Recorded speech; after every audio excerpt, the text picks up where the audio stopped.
Breaking news Guntur జిల్లాలో దారుణం చోటు చేసుకుంది. ప్రేమ పేరుతో మోసానికి పాల్పడ్డాడు పోలం సాయి వెంకటేశ్వర్ రెడ్డి అనే వ్యక్తి.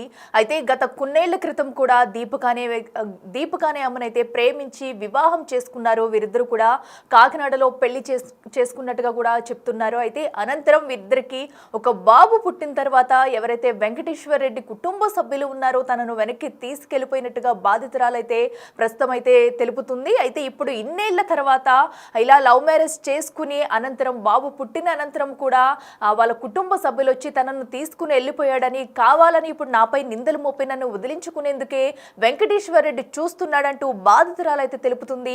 సో దీంతో ఉద్రిక్త పరిస్థితులు నెలకొన్నాయని చెప్పాలి. అయితే గత కొన్నేళ్లుగా వీరిద్దరూ కూడా ప్రేమించి ప్రేమ వివాహం చేసుకున్నారు. సో ఏదైతే ఇద్దరు కూడా అటు కాకినాడలో వెళ్ళిపోయి ప్రేమ వివాహం చేసుకున్నారు ఈ జంట ఇద్దరు. అనంతరం కూడా వీరిద్దరికి ఒక బాబు కూడా పుట్టాడు. బాబు పుట్టిన అనంతరం ఎవరైతే అటు వెంకటేశ్వర్ రెడ్డి కుటుంబ సభ్యులు ఉన్నారో వారు వచ్చి తనని తీసుకెళ్లిపోయారు. తీసుకెళ్లిన అనంతరం కూడా కనీసం తన ఫోన్ కూడా లిఫ్ట్ చేయట్లేదంటూ దీపిక అయితే చెప్పుకొస్తుంది.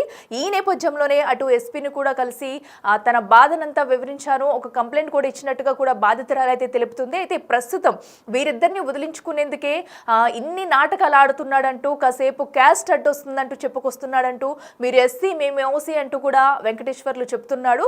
అట్లీస్ట్ తన ఫోన్ కూడా లిఫ్ట్ చేయట్లేదు, ఇంటికి వెళ్ళిపోయిన అనంతరం కూడా తనను కలిసే ప్రయత్నం కూడా చేయట్లేదంటూ బాధితురాలైతే తన బాధనంతా వ్యక్తపరుస్తుంది. ప్రస్తుతం ఆ బాబు కూడా ఒక చిన్న బాబు అయితే ఉన్నాడు. ఆ విజువల్స్ కూడా మనం చూస్తున్నాం బిగ్ టీవీ స్క్రీన్ మీద. ప్రస్తుతం అయితే తనకి న్యాయం చేయాలంటూ కూడా బాధిత మహిళ కోరుతుంది. తమ కుటుంబ సభ్యులు కూడా తమ కూతురికి న్యాయం చేయాలంటూ కూడా కోరుతున్నారు. అయితే ప్రస్తుతం వెంకటేశ్వర్ రెడ్డి అయితే వారి కుటుంబ సభ్యుల వద్ద ఉన్నారు. సో వెళ్ళినప్పటి నుంచి అట్లీస్ట్ తన కాల్ కూడా లిఫ్ట్ చేయట్లేదు. అడిగితే ప్రశ్నిస్తే కనుక ఎందుకు తీసుకువెళ్ళట్లేదంటే కనుక మేము ఓసీ నువ్వు ఎస్సీ మహిళ అంటూ కూడా కించపరుస్తూ మాట్లాడాడంటూ కూడా బాధితురాలు అయితే చెప్పుకొస్తుంది. సో ఎవరైతే బాధితురాలు దీపిక ఉందో సో ఈ నేపథ్యంలోనే అటు ఎస్పీని కలిసి కూడా కంప్లైంట్ చేసింది. తనకు న్యాయం చేయాలంటూ కూడా బాధిత మహిళ అయితే పోరాడుతుంది. ప్రస్తుతం తనకున్న బాబు ఎవరైతే ఉన్నారో ఆ బాబుని తీసుకుని పోరాటం కొనసాగిస్తుంది. తనకు న్యాయం జరుగుతుందంటూ కూడా పోలీసుల్ని వేడుకుంటున్న దృశ్యం ఇప్పుడైతే అందరినీ కలిసివేస్తుందని చెప్పుకోవాలి. సో ఈ నేపథ్యంలో బాధిత మహిళ కూడా తన బాధనంతా వ్యక్తపరుస్తూ కొన్ని మాటలు కూడా మాట్లాడింది. అయితే ప్రస్తుతం ఇప్పుడు వెంకటేశ్వర్ రెడ్డి ఎవరైతే ఉన్నారో సో తను ఎక్కడున్నాడు, ఇప్పటికైనా వచ్చి బాధిత మహిళకి న్యాయం చేస్తాడా లేదా అనేది కూడా ఉత్కంఠంగా మారింది. మరి ఈ కేసులో పోలీసులు అయితే ఎలాంటి తీర్పు ఇవ్వబోతున్నారు, పోలీసులు ఏమైనా దర్యాప్తు చేస్తారా, వెంకటేశ్వర్ రెడ్డిని అదుపులోకి తీసుకుని విచారిస్తారా అనేది కూడా ఉత్కంఠంగా మారిందని చెప్పాలి. మరో పక్కన వెంకటేశ్వర్ రెడ్డి కుటుంబ సభ్యులు ఎవరైతే ఉన్నారో తన ఇంటికి తీసుకెళ్లిపోయిన అనంతరం కూడా తనని ఏమైనా మార్చేస్తారా, అసలు తనకేం చెప్పి మార్చేస్తారు? ఎందుకంటే వీరిద్దరూ కూడా ఆల్రెడీ ప్రేమ వివాహం చేసుకున్నారు, ఇంట్లోంచి వెళ్ళిపోయి కాకినాడలో పెళ్లి చేసుకున్నారు. అనంతరం వీరిద్దరికి కూడా ఒక బాబు.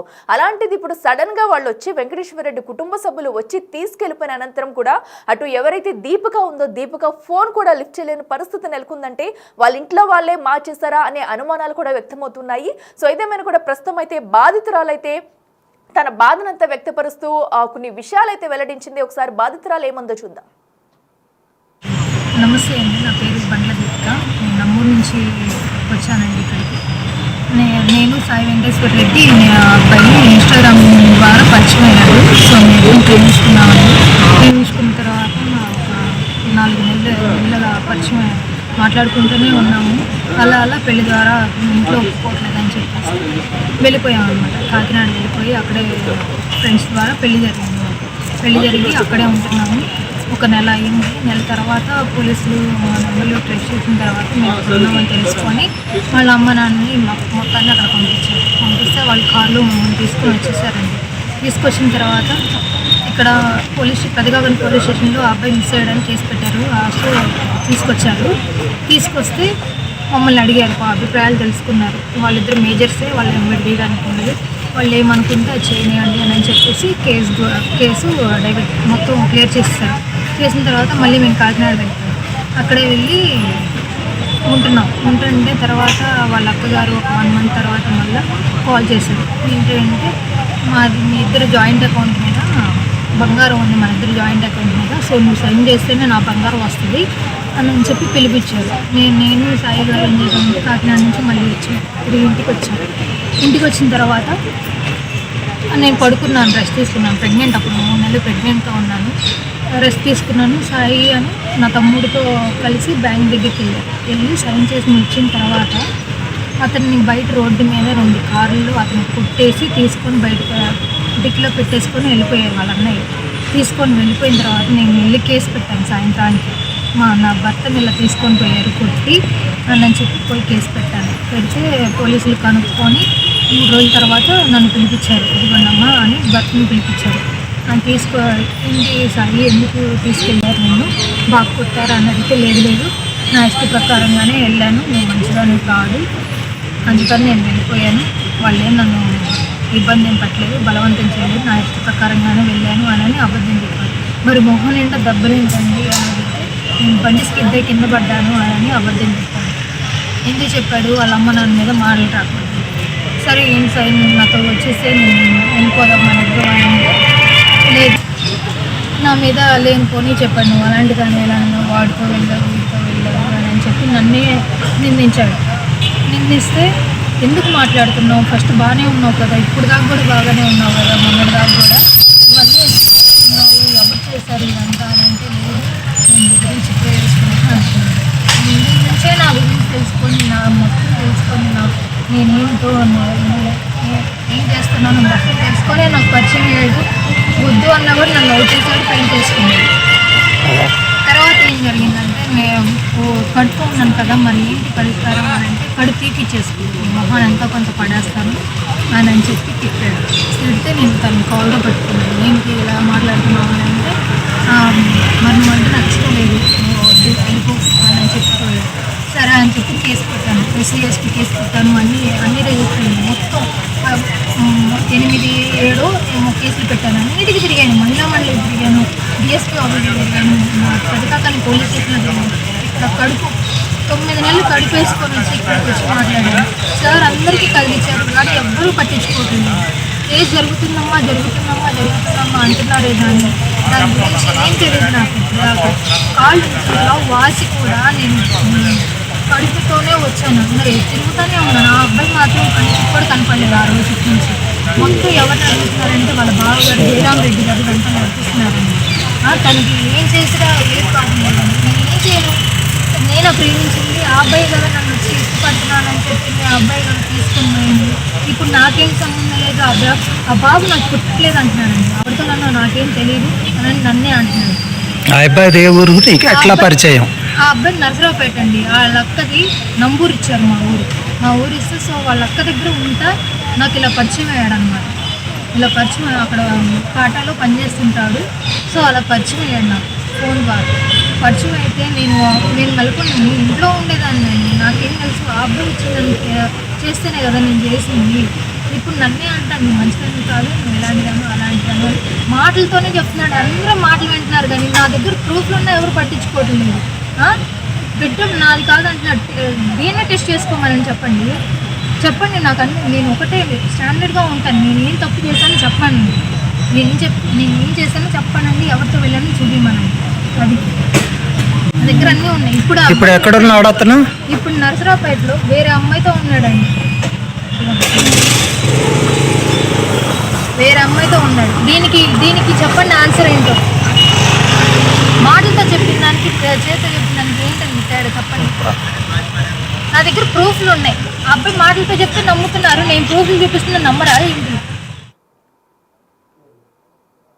ఎస్, చూసాం కదా. ప్రస్తుతం అయితే బాధిత మహిళ అయితే తనకు న్యాయం చేయాలంటూ కూడా కోరుకుంటుంది. అయితే తను గర్భిణిగా ఉన్నప్పటి నుంచి ఇద్దరి మధ్య కలహాలు మొదలైనట్లయితే చెప్పుకొస్తుంది బాధిత మహిళ. సో వారి కుటుంబ సభ్యులు వచ్చి తీసుకెళ్లిన అనంతరం కూడా ఈ కలహాలు అయితే స్టార్ట్ అవునట్టు తెలుస్తుంది. సో తను చెప్తున్న విషయం అంతా కూడా మనం చూసాము ఇప్పుడు. సో ఎందుకంటే ఒకసారి వచ్చి తను ఇంట్లో ఉండగానే తన భర్తనైతే తీసుకెళ్లడం, ఎందుకు తీసుకెళ్లారని ప్రశ్నించిన అనంతరం కూడా తన దెబ్బలతో ఇంటికి వచ్చాడంటూ ఆ విషయాలన్నీ కూడా చెప్పుకొస్తుంది. సో అప్పటి నుంచి వారి కుటుంబ సభ్యులే తన భర్తను మార్చేశారా లేదా ఇంకా ఏదైనా కారణం ఉందా, అసలు ఎందుకు ఇలా వెంటనే మారిపోవలసి వచ్చిందని కూడా తను క్వశ్చన్ చేసింది. సో చేసిన అనంతరం కూడా తన దగ్గర నుంచి ఏది కూడా ప్రాపర్ రెస్పాన్స్ అయితే రాలేదు. ఎవరైతే అటు వెంకటేశ్వర రెడ్డి ఉన్నారో సో తన దగ్గర నుంచి అయితే ప్రాపర్ రెస్పాన్స్ రాలేదు. రాకపోయింది కాకుండా కూడా తినపైనే ఇంకా నిందలు వేస్తూ తనని మాటలంటూ కూడా వేధించేవాడంటూ కూడా బాధిత మహిళ అయితే చెప్పుకొస్తుంది ఎవరైతే దీపిక ఉన్నారో. సో అయితే ప్రస్తుతం తన బిడ్డకు తనకు న్యాయం చేయాలంటూ కూడా కోరుతుంది. మరి వెంకటేశ్వర్ రెడ్డి అయితే ప్రస్తుతం ఎక్కడ ఉన్నారు, తను అయితే మరొకసారి కలిసే ప్రయత్నం చేస్తుందా లేదా, ఇప్పుడు కూడా వెళ్ళేమన్నా కలిసే ప్రయత్నం చేస్తుందా అనేది కూడా చూడాలి. ప్రస్తుతం అయితే తనను ఆల్రెడీ పోలీసులను ఆశ్రయించానని, సో ఎవ్వరు కూడా దీనిపై కేసు దర్యాప్తు చేస్తున్నాం అంటూ చెప్పుకుంటూ వస్తున్నారు.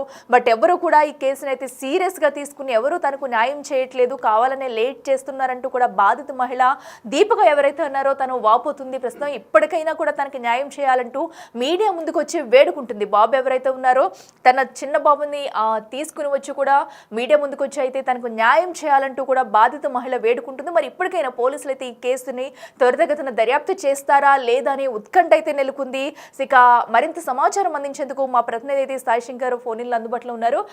చెప్పండి, మనం చూస్తున్నాము బాధిత మహిళ అంతా కూడా తన బాధ అంతా వ్యక్తపరుస్తుంది. తను గర్భిణిగా ఉన్నప్పటి నుంచి కూడా వారిద్దరి మధ్య కలహాలు వచ్చినట్టయితే తెలుస్తుంది. సో అయితే ప్రస్తుతం వెంకటేశ్వర్ రెడ్డి ఎక్కడున్నారు, పోలీసులు ఈ ఘటనపై ఏమన్నా దర్యాప్తు ప్రారంభించారా, అసలు తాజా అప్డేట్స్ ఏంటి? మోసం చేశాడంటూ ఈ రోజు గుంటూరు జిల్లా ఎస్పీ కార్యాలయం గ్రీవెన్స్ లో సాయి బండ్ల దీపిక అనేటటువంటి మహిళ ఫిర్యాదు చేయడం జరిగింది. సాయి వెంకటేశ్వర రెడ్డి అనేటటువంటి నర్సరాపేటకి చెందినటువంటి పెద్ద యువకుడు తనని ప్రేమించానంటూ కూడా వెంటబడి పెళ్లి చేసుకొని ఒక బాబు పుట్టిన తర్వాత ఆ బాబుకి నాకు ఎలాంటి సంబంధం లేదంటూ కూడా తనని వదిలించుకునే ప్రయత్నం చేస్తున్నారంటూ తనకు న్యాయం చేయాలనే విధంగా కూడా ఆమె పోలీసులు ఆశ్రయించడం జరిగింది. అయితే ప్రస్తుతం దీపిక మాత్రం ఒకే అంశాన్ని చెప్తుంది. ప్రధానంగా తాను ఎస్సీకి సంబంధించినటువంటి దీంతోనే తనను వదిలించుకోవాలనే విధంగా కూడా ప్రయత్నాలు చేస్తున్నారనే విధంగా చెప్తుంది. గతంలో ఎస్సీ అట్రాసిటీ కేసు కట్టినప్పటికీ కూడా దానిని పోలీసులు సరిగ్గా పట్టించుకోవట్లేదని, సాయి వెంకటేశ్వర రెడ్డి పైన చర్యలు తీసుకోకపోవటం వల్లే అతను తనను వదిలేసేటటువంటి ప్రయత్నం చేస్తున్నాడంటూ కూడా ఆమె ఆవేదన వ్యక్తం చేస్తున్నటువంటి పరిస్థితులు ఉన్నాయి. అయితే ప్రస్తుతం అయితే ఈ కేసుకు సంబంధించినటువంటి డీటెయిల్స్ ని ఎస్పీ గ్రీవెన్స్ లో ఫిర్యాదు చేయడంతో సంబంధిత అధికారులకు కూడా ఫార్వర్డ్ చేయడం జరిగింది. ప్రస్తుతం ఈ అంశం పైన కూడా పోలీసులు అయితే దర్యాప్తు చేస్తున్నారనే విధంగా కూడా ఎస్పీకి సంబంధించినటువంటి వర్గాలు చెప్తున్నారు. అయితే గతంలో ఇచ్చిన ఫిర్యాదుల నేపథ్యంలో అది ఎలాంటి పరిస్థితి ఉంది, గతంలో ఎందుకు ఈ కేసుకు సంబంధించినటువంటి అంశాలు ముందుకు వెళ్ళలేదు, ఎస్టీ అట్రాసిటీ కేసు నమోదైతే దానికి స్టేటస్ ఏముంది అనే దానిపైన కూడా పోలీసులు అయితే ప్రధానంగా దృష్టి పెట్టేటటువంటి అవకాశాలు కనిపిస్తున్నాయి. దీపిక మాత్రం కంపల్సరిగా తనతో సాయి వెంకటేశ్వర రెడ్డిని కలపాలని, లేని నేపథ్యంలో తనకు ఇంకా ఆధారం లేదనే విధంగా కూడా చెప్తుంది. అదే విధంగా ప్రస్తుతం నరసరాపేటలో ఉంటున్నటువంటి వెంకటేశ్వర రెడ్డి వేరే అమ్మాయితో ఉంటున్నట్లు కూడా చెప్తున్నటువంటి నేపథ్యంలో మరి వాళ్ళిద్దరి మధ్య ఎలాంటి సంబంధం ఉంది, వాళ్ళు ఏమైనా మ్యారేజ్ చేసుకోవడం జరిగిందా, అసలు వీళ్ళిద్దరికి సంబంధించినటువంటి మ్యారేజ్ ఏదైతే జరిగిందని చెప్తున్నారో అది ధృవీకరించినటువంటి పరిస్థితులు ఉన్నాయా లేదా అనే కోణంలో అయితే ప్రస్తుతం దర్యాప్తు జరిగేటటువంటి అవకాశాలు అయితే కనిపిస్తున్నాయి. సాశంకర్, అయితే ప్రస్తుతం అటు వెంకటేశ్వర్ రెడ్డి అయితే ఏమన్నా బయటకు వచ్చారా ఈ ఘటన అనంతరం కూడా, వారి కుటుంబ సభ్యులు ఏమన్నా తనని కలిసే ప్రయత్నం చేస్తున్నారా, అసలు అటు పక్క నుంచి ఏమన్నా ప్రాపర్ రెస్పాన్స్ వచ్చిందా దానికి సంబంధించి? ప్రధానంగా సాయి వెంకటేశ్వర రెడ్డి బంధువులు కానీ ఆయన కుటుంబ సభ్యులు ఎవరు కూడా దీనిపైన స్పందించడానికి ఇష్టపడుతున్నటువంటి పరిస్థితులు అయితే లేవు అనే విధంగా చెప్పొచ్చు. ఎందుకంటే గతంలోనే వీళ్ళిద్దరి మధ్య అనేక అంశాల్లో వివాదం చోటు చేసుకోవడం, కేసులు కూడా నమోదైనటువంటి నేపథ్యంలో సాయి వెంకటేశ్వర రెడ్డికి సంబంధించినటువంటి యువకుడి యొక్క తల్లిదండ్రులు కానీ మిగిలిన వాళ్ళు కూడా దీనిపైన ఎవరు స్పందిస్తున్నటువంటి పరిస్థితి లేదు. అయితే ప్రస్తుతం అసలు ఈ దీపిక చెప్తున్నటువంటి అంశాలు గతంలో చెప్పినటువంటి కేసుల డీటెయిల్స్ అయితే ప్రస్తుతం టేక్అవుట్ చేసేటటువంటి అవకాశాలు ఉన్నాయి. ఎందుకంటే అసలు కేసు నమోదైనా వాటిని ఎందుకు తీసుకువెళ్ళలేదు, ఏదైనా పోలీసులు తప్పిదమే ఉందా, లేకపోతే రాజకీయ పరమైనటువంటి అంశాలు ఏమన్నా ఉన్నాయా, ఇప్పుడు దీపిక చెప్తున్నటువంటి అంశంలో డిఎన్ఏ పరీక్ష కూడా తన బాబుని డిఎన్ఏ పరీక్ష కూడా చేయొచ్చు అనే విధంగా చెప్తున్నటువంటి నేపథ్యంలో అసలు వెంకటేశ్వర రెడ్డి ఎందుకు వీళ్ళిద్దరిని వదులుకునేటటువంటి ప్రయత్నం చేస్తున్నాడు, వెంకటేశ్వర రెడ్డి చెప్పేటటువంటి దాంట్లో ఎంతవరకు నిజం ఉంటుందనే కోణంలో దర్యాప్తు జరగాలి. కానీ కుటుంబ సభ్యులు ఎవరు కూడా అతనికి సంబంధించిన వాళ్ళు కూడా ఎవరు కూడా చెప్పినటువంటి పరిస్థితి లేదు. అదే విధంగా దీపికకి సంబంధించినటువంటి కుటుంబ సభ్యులు ఎవరు కూడా దీనిపైన వాళ్ళు కూడా పొద్దున గ్రీవెన్స్ కి వచ్చి చెప్పారు, కానీ పూర్తి స్థాయిలో కూడా వాళ్ళైతే దీనిపైన దర్యాప్తు చేయాలనే విధంగా కోరుతున్నటువంటి పరిస్థితి ఉంది. ఏదైనప్పటికీ కూడా ప్రేమ వివాహం చేసుకున్నటువంటి నేపథ్యంలో కొంత తాను నష్టపోయి తీవ్రంగా ఇబ్బంది పడుతున్నాను అనే విధంగా మాత్రం దీపిక చెప్తున్నటువంటి పరిస్థితులు కనిపిస్తున్నాయి అట్లా. సాయి శంకర్ అయితే ఇప్పటికే అటు ఎస్పీని కలిసి కంప్లైంట్ కూడా చేసింది దీపిక. మరి దీనిపై ఆయన ఎస్పీ ఎలా స్పందించారో, ఇప్పటికైనా ఈ కేసుపై అయితే పురోగతి సాధించే అవకాశం ఉందనుకోవచ్చు. అండ్ అలాగే ఇప్పుడు వెంకటేశ్వర్ రెడ్డి అయితే వేరొక మహిళతో కూడా ఉంటున్నట్టయితే చెప్తున్నారు. సో తను ప్రస్తుతం ఎవరితో ఉంటున్నారు అని డీటెయిల్స్ ఏమైనా వచ్చాయా? ఇది వరకు ఇలాంటి సంబంధాలు ఏమైనా పెట్టుకున్నాడు తను? ప్రధానంగా దీపిక చెప్తున్నటువంటి ప్రకారం సంవత్సరం క్రితం కూడా గొడవలు జరగడం, సంవత్సరం క్రితమే అట్రాసిటీ కేసు నమోదు చేసినట్టు చెప్తుంది. కాబట్టి అసలు అప్పట్లో అట్రాసిటీ కేసుకు సంబంధించినటువంటి స్టేటస్ పైన వివరాలను కూడా ఎస్పీ సేకరించాలనే విధంగా ఆదేశించారు. ప్రస్తుతం ఎందరో వీళ్ళిద్దరి మధ్య గతంలో జరిగినటువంటి అంశాలు ఇవన్నీ కూడా పరిగణనలో తీసుకునేటటువంటి అవకాశం ఉంటుంది. ఎందుకంటే ఇవన్నీ కూడా వివాహ సంబంధానికి సంబంధించినటువంటి అంశాలు కాబట్టి వీటిల్లో ఎలాంటి టెక్నికల్ ఎవిడెన్స్లు ఉంటాయి, వీళ్ళిద్దరికి సంబంధించినటువంటి అంశం ఏ విధంగా ఉంటుంది అనే దానిపైన పరిశీలన అయితే చేయాలనే విధంగా కూడా ఎస్పీ ఆదేశించినట్లు కూడా అధికారులు అయితే చెప్తున్నారు. అయితే పోలీసుల నిర్లక్ష్యం ఉందా, పోలీసులు ఎందుకు ఈ కేసుకు సంబంధించి అంటే దీపిక చెప్తున్నట్టు ఎందుకు నిర్లక్ష్యం చేయడం జరిగింది అనే కోణంలో కూడా దర్యాప్తు జరిగేటటువంటి అవకాశాలు కనిపిస్తున్నాయి. ఒకవేళ కనుక అట్రాసిటీ కేసు పెట్టిన తర్వాత కూడా నిర్లక్ష్యం కనుక వహిస్తే కంపల్సరీగా అధికారులపై కూడా చర్యలు ఉంటే అవకాశాలు ఉన్నాయి. ఎందుకంటే కంపల్సరీగా గ్రీవెన్స్ లో ఫిర్యాదు చేస్తే 7 రోజుల్లో దానికి సంబంధించినటువంటి అంశాలను పరిశీలించాల్సినటువంటి పరిస్థితి ఉంటుంది. వాటికి ఈ దీపికకి సమాధానం కూడా ఇవ్వాల్సినటువంటి పరిస్థితులు ఉంటాయి. కాబట్టి చూడాలి ఎలాంటి దర్యాప్తు జరుగుతుంది ఏంటి అనేది. ఏదైనప్పటికీ కూడా తన బాబుకి కంపల్సరీగా న్యాయం జరగాలనే విధంగా దీపిక ఎస్పీకి చెప్పినటువంటి నేపథ్యంలో ఎస్పీ అయితే కంపల్సరీగా న్యాయం చేస్తామనే విధంగా చెప్పడం జరిగింది. ప్రస్తుతం స్టేషన్ అధికారులకైతే ఈ కేసును కూడా ఫార్వర్డ్ చేశారు. నర్సరాపేటలో ఉన్నటువంటి అధికారులకు, అదేవిధంగా గుంటూరులో ప్రస్తుతం దీపిక ఎక్కడైతే ఫిర్యాదు చేయడం జరిగిందో వాళ్ళకు కూడా ఈ కేసుకు సంబంధించినటువంటి డీటెయిల్స్ అయితే పంపించడం జరిగింది. మరి నంబూరు పెదకాగాని పోలీసులు దర్యాప్తు చేసేటటువంటి అవకాశాలు కనిపిస్తున్నాయి. వెంకటేశ్వర రెడ్డి నిజంగానే నర్సరాపేటలో ఉన్నాడా లేకపోతే వేరే ప్రాంతాలకు కన్నా వెళ్ళడం జరిగిందా అనే కోణంలో కూడా దర్యాప్తు జరిగేటటువంటి కనిపిస్తుంది.